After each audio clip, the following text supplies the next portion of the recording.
You know, I grew up as a kid in Chicago. I remember growing up in a home with my mother and grandmother, and my mother was never present. I got arrested the first time when I was like 15.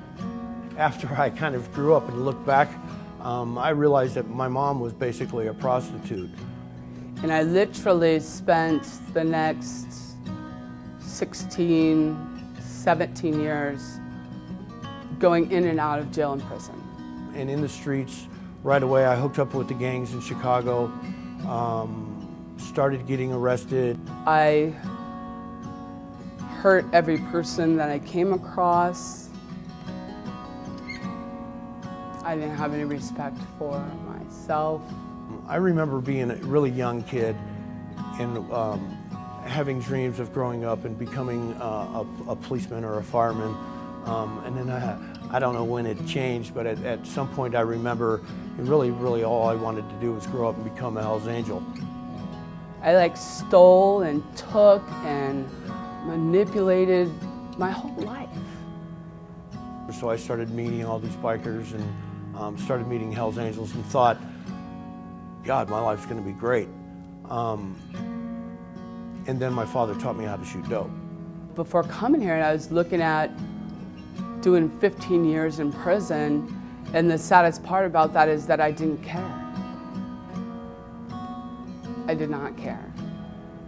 I chose to shoot dope. That's what I did. So I went on to be a drug addict and shoot dope and commit crimes, doing burglaries and robberies. By the time I was 18 years old, I was on my way to California Department of Corrections, where I spent the next 20 years of my life in and out of prison. People like myself who've completely hit bottom in their life for whatever reason can come here and relearn how to do everything. You know, I remember going to prison the first time, and I remember being really scared and really intimidated and not knowing how I was going to get through this horrible situation.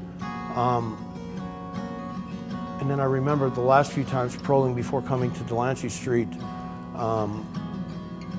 how it become kind of like my home. Delancy Street it's amazing. It's an amazing place. You guys look and see. I went from a jail cell, and when we pulled up to the front gate and I got out and I said, "Are you sure this is the right place?"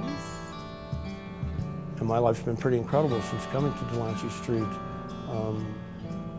I've learned everything I know about being a person or being decent or being kind from Delancy Street. It's turned everything around. My outlook on life is far different. I'm in a position to help people, which is what Delancy Street's all about. It's just a great place to be, man. It feels really good to help people out. You know, it's helping me rebuild my life, get some dignity about myself, you know, and it's just a wonderful place where, you know, everything that I've learned I can teach to newer people. It's just great, man.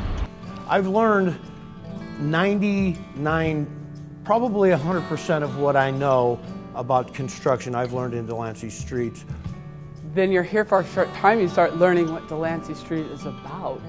It's a wonderful thing to come to someone's house and they entrust me, you know, knowing my background, not personally knowing my background, but the background of people in Delancy Street, and allowing me to take their stuff, put it in a truck, drive away with it, and bring it to another place and set it up however they want it. It's a great feeling.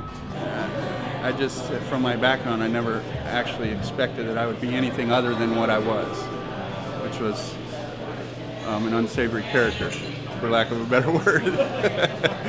Mimi instills in us some basic morals and values and work ethic, and teaches us that the most important thing is to be decent to each other.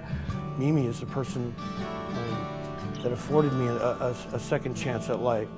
You know, Mimi was the first person that ever believed that I could be anything other than that.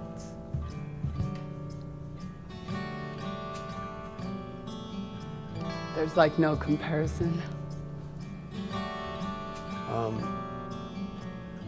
And I thank her every day for that when I wake up, you know. I live a very rich life. Like, I have no money in my pocket, but there's no comparing it. I have a life. Without Delancy Street or Mimi, I know I'd either be dead or in prison for the rest of my life.